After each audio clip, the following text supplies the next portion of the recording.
네, 안녕하십니까. 정 본부장입니다.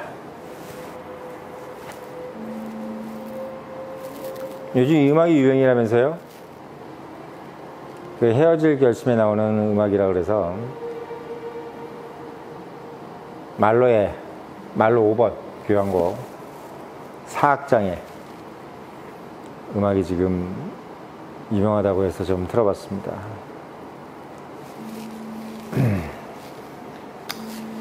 예, 오늘 여기 말로로 하려고 해요. 예, 말로로. 예, 나쁘지 않을 것 같습니다. 지금 5시 10분 전입니다. 일요일. 제가 알고 있는 얘기를 좀 더 해드리고 싶은 것도 있고, 또 클래식 초신자들한테 좀 들려드리고 싶은 얘기가 좀 있어서 말로로 한번 선택해 봤습니다. 말로는 1860년에 오스트리아, 지금은 사실 오스트리아가 사실 실체가 없죠. 그냥 특별하게 총기 같은 걸 만드는 것 같아요. 총 같은 걸 만들고 실제 가보면 상당히 음산합니다. 나라가 이렇게 어떻게 보면 한국에 살아서 그런 걸 모르겠는데 노인애들밖에 없어요. 애들이 없고 그냥 동네에 사람이 없어요. 어딜 가든 좀 이상합니다. 그러니까 참 오스트리아 제국이라는 것이 오스트리아 헝가리 제국이라는 게 예전에 그렇게 대단했었는데 18세기 1700년 1800년도에는 초반기에 나폴레옹이 그토록 갈굽했던 나라가 바로 오스트리아 아니겠습니까? 오스트리아를 쳐부수고 싶어가지고 왜 유럽의 이니셔티브를 갖고 있는 나라였죠. 지금 미국처럼. 그러니까 지금은 미국이 전 세계의 이니셔티브를 갖고 있었지만 당신 유럽이 세계였으니까. 중국이 자고 있었고 호주도 없었고 미국도 없었기 때문에 유럽만 세계였죠. 그러니까 이 세계라는 것은 우리가 인식해야 세계는 겁니다. 당시 오스트리아가 미국이었습니다. 그 오스트리아 헝가리 제국을 쳐부시기 위해서 그 유명한 나폴레옹이 알프스를 넘은 거예요. 그래서 결국 오스트리아를 제패를 했죠. 이겼죠. 그런 오스트리아에서 유대인의 자녀로 태어났어요. 1860년 되면 이제 프랑스 나폴레옹 전쟁도 끝났을 때고, 나폴레옹이 졌기 때문에 오스트리아는 그래도 명맥을 유지했죠. 그래서 19세기는 오스트리아 힘이 나쁘지 않았습니다. 물론 독일의 힘이 강성했었고, 당시 1860년도 되면 영국이죠. 대영 제국의 힘이 워낙 셌기 때문에 그냥 오스트리아는 옛날에 벌어놨던 돈을 까먹고 있었을 때였을 거지만 그래도 오스트리아는 나쁘지 않았다. 이게 이제 정설입니다.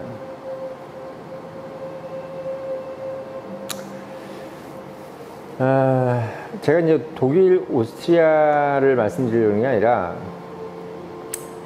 제가 이제 10년 정도를 독일, 오스트리아 지역을 클래식 영역을 다녔잖아요. 그러다 보니까 볼록으로 알 수 있는 것들도 많지만 실제 가본 느낌도 좀 있으니까 여러분들한테 좀 그 얘기를 전하기 전에 앞으로 그런 얘기를 좀 할 일이 많은데, 제가 이제 그 클래식 초심자들한테는 처음부터 말로를 한번 시작해보는 게 어떻겠느냐라는 얘기를 한번 시작을 해보는 겁니다.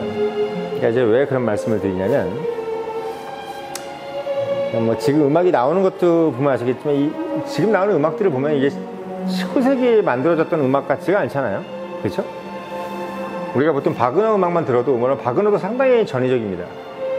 무한선율이라고 그래가지고 바그너도 상당히 전위적이지만 바그너의 다음 세대가 말로예요. 말로입니다. 그러니까 브루크너 제자라고 하죠, 말로가. 그래서 브루크너는 또 말로의 영향을 받았고 바그너 영향을 받았고 이렇게 되는 겁니다. 바그너는 브람스하고 브루크너한테 영향을 줬습니다. 그런데 이제 말로는 브루크너한테 영향을 받았고 이제 바그너는 또 이제 베토벤한테 영향을 받았죠. 베토벤은 바흐한테 영향을 받았고, 바흐는 모차르트한테 영향을 받았습니다. 아니야, 모차르트한테 영향을 받았다기보다는 둘이 비슷해요. 예, 아무튼 그렇게 됐죠. 근데 보통 이제 일반적으로 이제 클래식을 들으면 보통 바흐부터 듣고, 예, 요한 세바스찬 바흐, 그 다음에 조지프 게오르그 핸델, 그 다음에 이제 베토벤, 그 다음에 이제 비발디, 그 다음에 바그너, 뭐 이런 식으로 이제 가죠. 그러니까 브람스, 브람스 애호가들이 많죠. 보통 브람스 애호가들이 많고, 브루크너도 애호가가 많아요. 브루크너는 상당히 좀 시끄럽게 이제 뭔가 꽹가리 치듯이 이런 걸 타악기를 중요시 여기고, 브람스는 천을 중요시 여기는 사람이고, 바그너는 그야말로 무한선율입니다. 그 당시만 해도 뭔가 음악을 약간 그림 그리듯이 작곡한 사람이죠. 그러니까 음악이라는 것이 듣는 음악이 아니라 뭘 보는 음악처럼 만들어버린 게 이제 바그너입니다. 그래서 니벨링군의 반지 같은 경우는 4박 5일을 봐야 돼요. 그게 참 재밌는 거예요. 저도 이제 그거에 심취해가지고 이제 바이로비트에 가서 100만원짜리 공연 티켓을 2장을 사가지고 하룻밤에 60만원짜리 숙소를 잡아서 2박 3일 동안 있던 적이 있었습니다. 그러니까 그렇게 약간 미친 짓 할 때도 있어요. 그러면서 이제 배우는 거죠. 가보니까 정말 그 독일 사람들이 이렇게 정장을 까맣게 입고 에어컨이 없는 바이로이트 음악당에서, 왜 바이로이트 에어컨 틀면 안 된다 그러더라고요. 음악 소리가 안 들리기 때문에 에어컨도 못 틀게 하고, 8월 달에 그 더운 날에 양복 입고 올기졸기 모여가지고 음악 들었던 기억이 납니다. 그것도 3시간 반. 제가 바그넬리안이라는 얘기를 들을 만도 하죠. 거기서 KBS 기자 만나서 제가 인터뷰했습니다. 한국 사람 여기 처음 봤다고 거기서 인터뷰했어요. 그런 제가 이제 바그너보다 또는 바흐보다 핸델보다 말러를 추천드리는 겁니다. 이 말러가 되게 재밌는 게 뭐냐면 1860년에 이제 태어났는데, 이 시대에 태어나가지고 이제 보통 이제 되신 분들이 차이코프스키예요. 그러니까 차이코프스키가 사실은 원래 러시아 사람이기 때문에 당시만 해도 사실 유럽의 클래식의 주류는 독일이었는데, 이게 재밌는 게 뭐냐면 대영 제국이 발전하면서 독일 클래식이라는 것이 약간 견제한 느낌이 있었어요. 제가 느끼기엔 그래요. 그러면서 오스트리아, 독일, 유럽에서는 그냥 독일 음악, 독일, 오스트리아 이런 데서는 독일 클래식이 아니면 약간 허접하다는 느낌으로 이제, 심지어 지금도 약간 공연 잘 안 해요. 어디 게반트하우스네 또는 라이프치 오케스트라네, 우리가 알고 있는 독일 클래식, 우리가 전 세계 클래식 80%는 독일이 만들잖아요. 베를린 필리네 이런 데 가보면 차이코프스키 음악 연주하는 거 저 한 번도 못 봤습니다. 러시아 음악을 상당히 천하게 생각하는 느낌도 있어요. 솔직히 이게 약간 좀 민속풍의 음악으로 생각을 하죠. 그러니까 바바다다다 이런 느낌, 그러니까 이런 느낌을 그렇게 약간 고급지게 생각 안 하는 거죠. 그래서 근데 그런 음악을, 그게 재밌는 게 뭐냐면 바그너가 나오면서, 바그너도 약간 기존에 있는 어떤 그런 고급스러움을 넘어서는 아방가르적인 느낌이 있었는데, 바그너 음악도 상당히 런던에서 좋아했고 차이코프스키를 정말 좋아했어요. 런던, 미국, 아시아 이런 식으로. 그래서 차이코프스키 음악을 들으면 일단 듣기가 쉽잖아요. 바이올린 협주곡이라든지 피아노 협주곡. 근데 당시만 해도 피아노 협주곡, 차이코프스키 피아노 협주곡이나 이제 바이올린 협주곡 같은 경우는 당시 이제 독일 음악에 상당히 빠져있던 사람들 입장에서 봤을 때는, 야, 이건 너무 촌스럽다, 이건 너무 민족적이다, 이런 느낌으로 상당히 좀 천시했어요. 그래서 이거 발표하지 말아라, 이런 식으로 했던 건데, 영국, 미국, 일본, 그리고 나중에 이제 해방 이후 한국으로 오면서 차이코프스키가 상당히 어떻게 보면 뭐랄까요, 인기가 있었습니다. 특히 미국 같은 경우나 일본은 차이콥스키가 상당히 좋아했죠. 60년대, 50년대 이럴 때만 해도. 영국도 상당히 좋아하고. 영국도 차이콥스키가 상당히 띄워줬습니다. 그러다 보니까 말러가 상당히 죽었어요, 상대적으로. 이게 원래 이 19세기, 20세기로 넘어오면서 말러 음악이 떠야 되는 상태거든요. 우리 슌베르크라든지 우리 12음계라든지 이렇게 하면서 뭔가 전위적인 어떤 그런 개념, 이런 개념으로 봤을 때 말러 음악이 상당히 시적이거든요. 그리고 뭔가 약간 니체, 약간 이런 걸 연상하게 하는 죽음이라든지 실존주의 이런 걸 연상하게 만드는 음악인데도 불구하고 말러 음악이 사실은 그런 어떤 사르트르의 어떤 실존주의 이런 것들을 연상시키게 하는 음악인데도 왠지 미국이라든지 일본, 한국에서는 늦게 인기를 얻었습니다.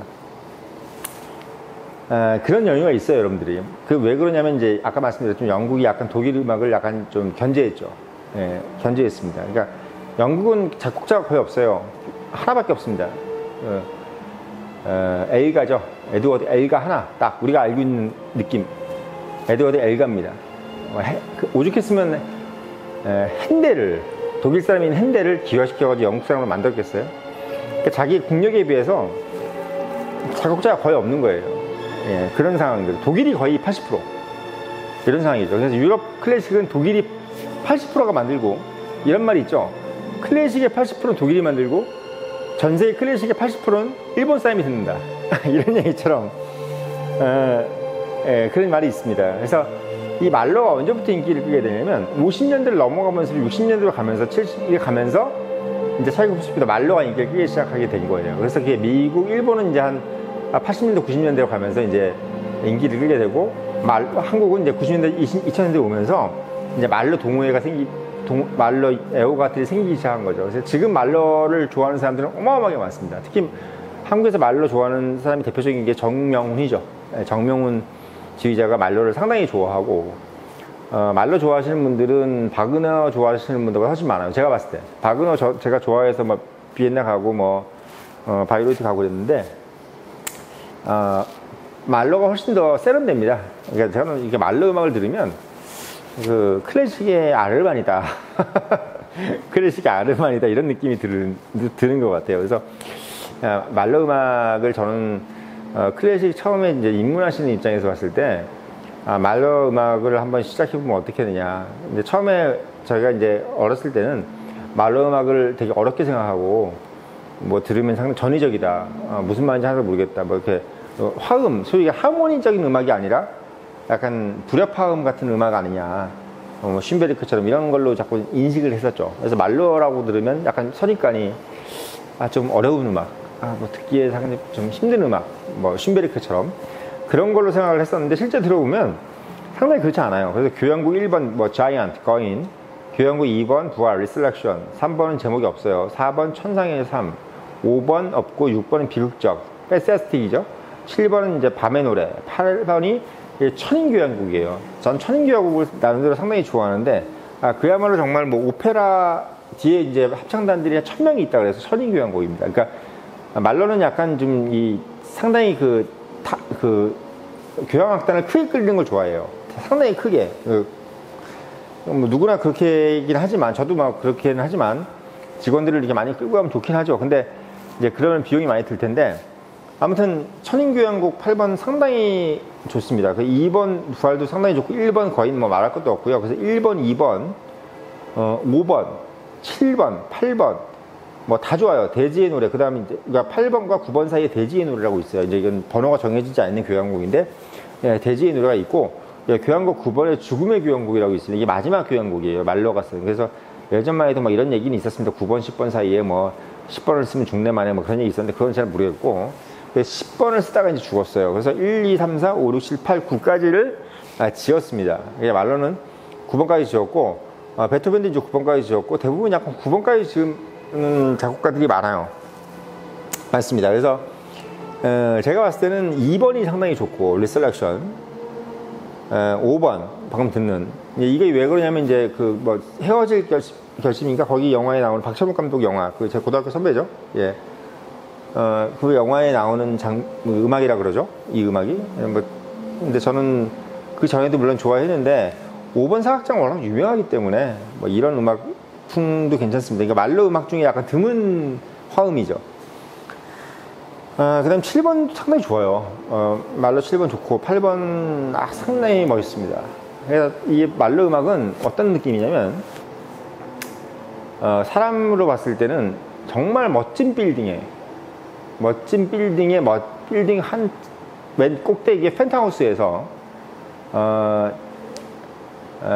방가로를 쳐놓고 멋진 알마니 수트를 입고 칵테일을 앞에 놓고 야경을 보는 느낌입니다. 이렇게 얘기하면 될까요? 근데 그 음악은 물론 당연히 비극적이죠.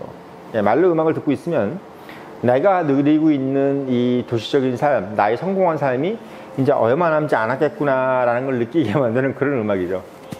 내가 누리고 있는 이 삶도 이제 거의 끝나겠구나 이런 느낌입니다. 그래서 저는 그게 좋아요. 그래서 이 말로 음악이 왜 좋으냐면 뭔가 이 무한대의 어떤 행복, 또 무한대의 어떤 포만감이 아니라 뭔가 약간 2% 부족한 느낌이면서도 우리한테 뭔가 이제 너희들 이제 끝날 때 됐지? 이런 느낌. 너희들 이제 끝날 때 됐어. 이제 끝날 때 됐으니까 지금 마음껏 좀 즐겨. 이제 앞으로 10분 후면, 앞으로 1년 후면 너희들의 인생이 끝나. 이런 느낌. 이런 느낌을 주는 게 말로입니다. 그래서 말로 1번부터 9번까지를 딱 들으면 이 사람은 언제나 죽음을 예상하고 있어요. 이 사람 자체가 원래 그랬대요. 그래서 엔드를 생각하는 거죠. 그러니까 인간이라는 것은 원래 모탈한 존재 아니겠습니까? 이모탈. 그러니까 무한의 존재가 아니라 모탈. 한정된 존재이고 제한적인 존재라는 것이 또 인간의 매력이라고 저는 생각이 들고, 이 영상을 보시는 청년들도 마찬가지지만 우리가 왜 멋있습니까? 우리가 영생을 살고 뭐 모든 걸 다 가지고 있으면 멋이 없죠. 우리가 지금 되게 불안해하고, 하루를 불안해하고, 또 우리가 하루를 살면서 약간 뭐랄까요, 부족하게 살고, 그러면서 뭔가를 궁리하고, 그런 것들이 인간의 전 매력이라고 생각하고, 그래서 이 말로 교향곡은 1번부터 9번까지 음악은 하나같이 뭔가 한계를 느끼게 만드는 그런 음악들이에요. 예, 뭔가 포만감을 느끼고, 나 이제 다 가졌어. 뭐 모차르트처럼 나 행복해. 그냥, 그리고 뭐 베토벤이나 이런 것처럼 그냥 난 고뇌만 있어. 힘들어. 뭐 이런 게 아니라 바그너처럼 그냥 난 신처럼 살 거야. 이게 아니라 말로는 뭐냐면 나 인간이구나. 나는 인간이었어. 인간은 곧 죽어야지. 라는 이 느낌을 그대로 오롯이 가져가는 것이 말로의 한계성입니다. 그래서 저 한계적인 인간을 느끼게 만들어주는, 하지만 그래서 더 심플하고, 그래서 더 어떻게 보면 더 현실적이면서, 그래서 더 어떻게 보면 가슴에 닿아오는 것이 저는 말로라고 생각이 들어요. 그래서 여러분들께서 처음부터 20대부터 말로의 애호가가 되어 보시면 어떻겠느냐라고 생각하는 것이 제 청년의 힘 구독자들에게 제가 드리는 조언입니다.